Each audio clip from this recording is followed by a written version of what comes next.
Have you ever wondered who really shapes the world we live in? Is it famous leaders and rebels who dominate the headlines? Or could it be ordinary people whose names history forgot, but whose courage changed everything? The obvious answers would probably be famous leaders and rebels, right? The big names that dominate headlines and history books. But I think the reality is a lot more nuanced than that. Welcome to Cicero, your trusted source for authentic intellectual knowledge. In this video, we will dive deep to uncover the hidden stories of intellectual rebellion that built the world we know.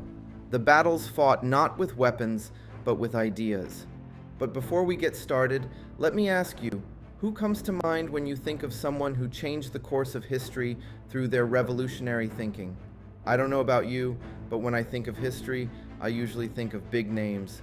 The kings, the presidents, the generals. They get the credit for shaping our world.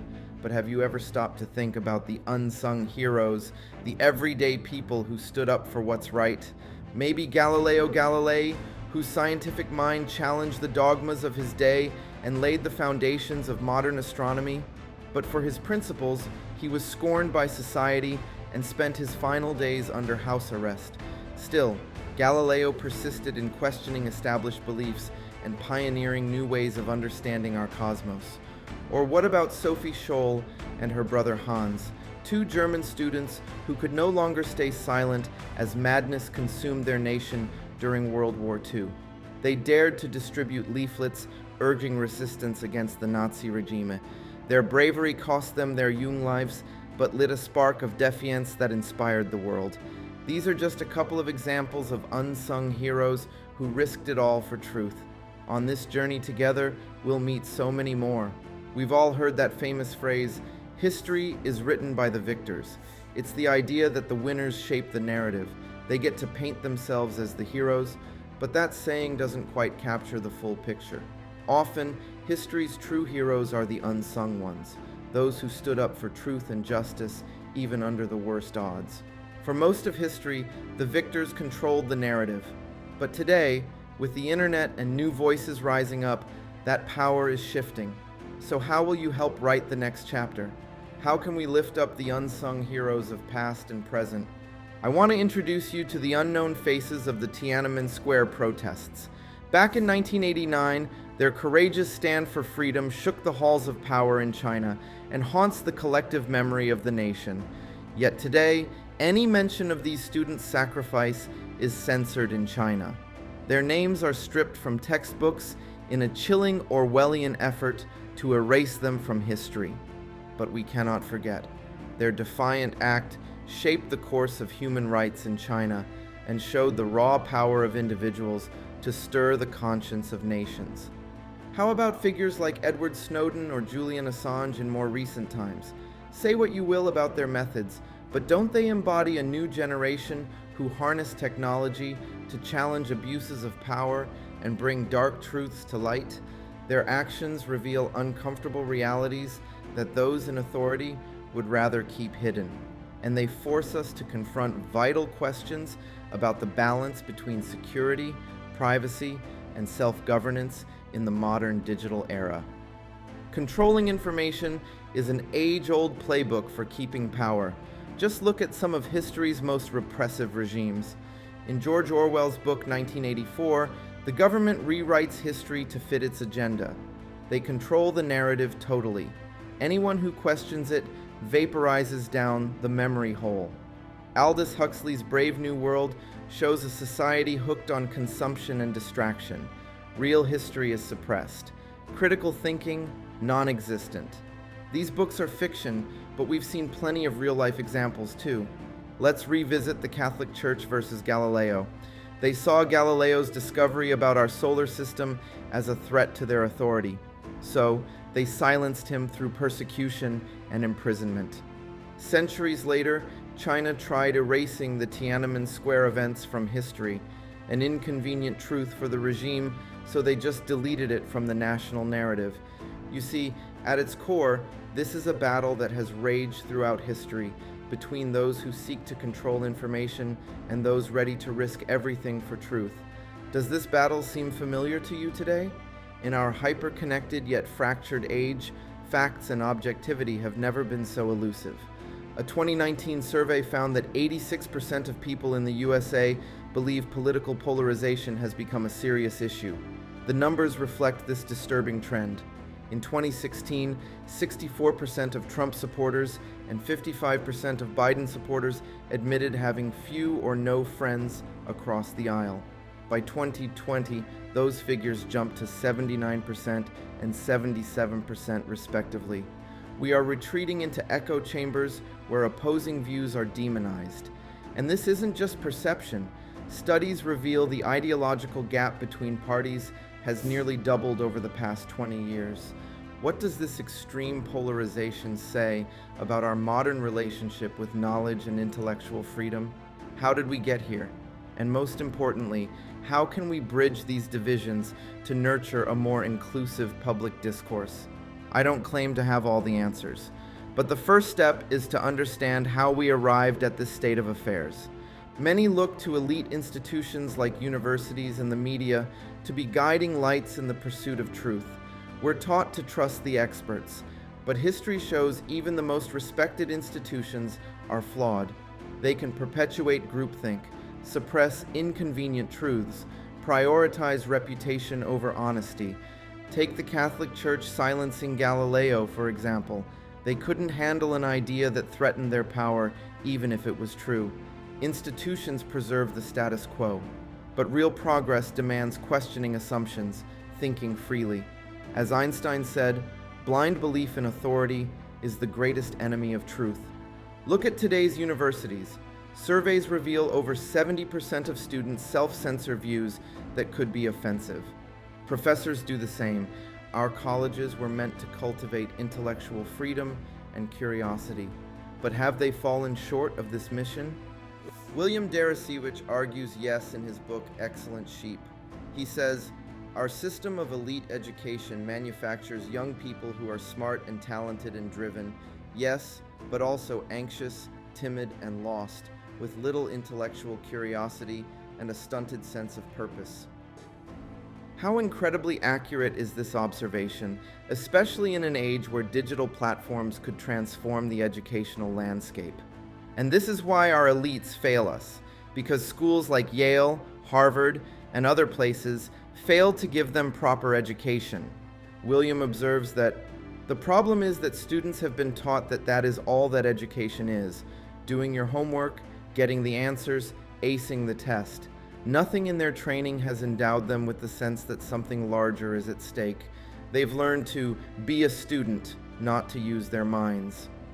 Deresiewicz goes on to address the issue of conformity and the inability of our educational institutions to create well-rounded individuals. He highlighted that the system manufactures students who are smart without a life of the mind, exhorted to aspire without a sense of purpose. It's astonishing how students emerge from these elite institutions as products off an assembly line, conforming to societal expectations but lacking a sense of individuality. Conformity is rewarded over courageous thinking. Students learn to stay silent rather than ask bold questions. This excellent sheep syndrome stifles intellectual vitality. Or look at America's free press. On paper, it operates independently, but in reality, over 90% of major outlets are owned by just 6 corporations. This concentration of ownership doesn't serve democracy well. Even in free societies, institutional pressures constrain ideas. But the landscape is shifting. The internet has opened up knowledge like never before. Anyone can share discoveries instantly. Platforms are democratizing information. But this too comes with challenges. Now we're inundated with data and competing perspectives. It takes real discernment to stay anchored in truth. So where does this leave us? In my view, we all have to think for ourselves. Respect expertise, but also question it. No single source has a monopoly on truth. Diverse thinking, open debate, that's how we'll move forward. Once bright minds enter powerful institutions, whether in academia, media, or government, they are pressured to toe the party line out of fear of controversy. This inhibition stifles progress, as Deresiewicz warns. He provocatively states that the purpose of life is not to become an academic. We need more radical thinkers who question the limits of institutional knowledge.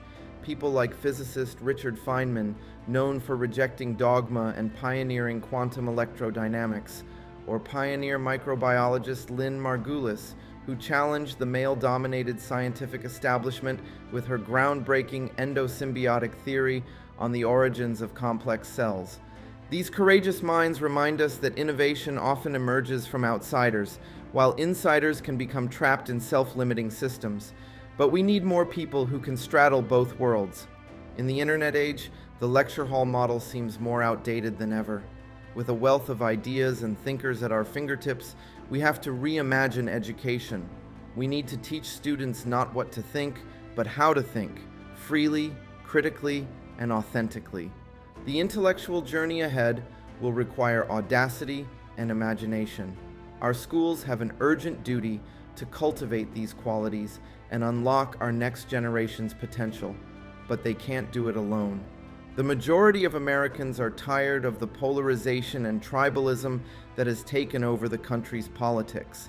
This exhausted majority, 67% of America, is open to persuasion and compromise in politics. They believe that rebuilding the fragmented society and restoring trust in each other is crucial for overcoming the challenges that the nation faces. This majority is tired of the dominance of the extremes in U.S. public discussion and wants to see the country address its issues through dialogue and cooperation. It is time for us to listen to this majority and work towards a more united and inclusive society. So, as students, teachers, and peers, how can we challenge each other to go beyond being excellent sheep? On my part, I have been working on a project called 𝗍𝗫, which aims to help cut through the noise. 𝗍𝗫 is a personalized knowledge curator that introduces you to the most insightful minds on any topic, from leading experts to bold contrarians. It provides thoughtful context and curated content to help you engage deeply, think critically, and form educated opinions. In a fragmented media landscape, 𝗍𝗫 also offers balanced publications and newsletters that showcase diverse experts.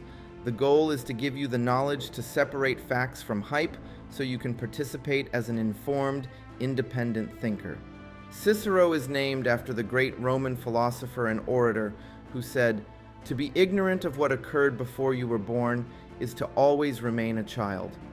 My hope is that 𝗍𝗫 will help the next generation avoid the pitfalls of polarization, echo chambers, and intellectual conformity. But this is bigger than just one platform. The future of human progress depends on our collective ability to push boundaries, question assumptions, and uphold truth as the ultimate authority. Past giants have shown us the way. The battle between freedom of thought and control of ideas continues, but the future looks bright. Independent voices are challenging the status quo, asking bold questions, and pushing us forward. Of course, progress requires courage and wisdom. We can't descend into chaos or mob rule, but nor can we slip into complacency, blindly trusting institutions and forfeiting our critical faculties. The path ahead calls us to think carefully, speak bravely, and listen openly as we journey ever closer to truth.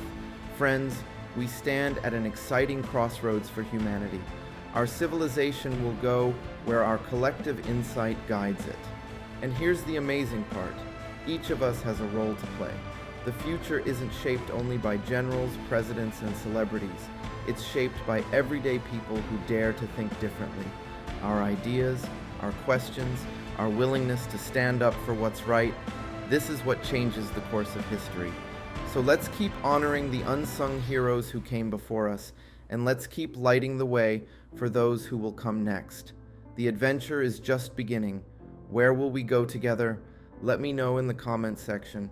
And don't forget to like this video, subscribe to our channel, and turn on notifications to stay ahead of our future content.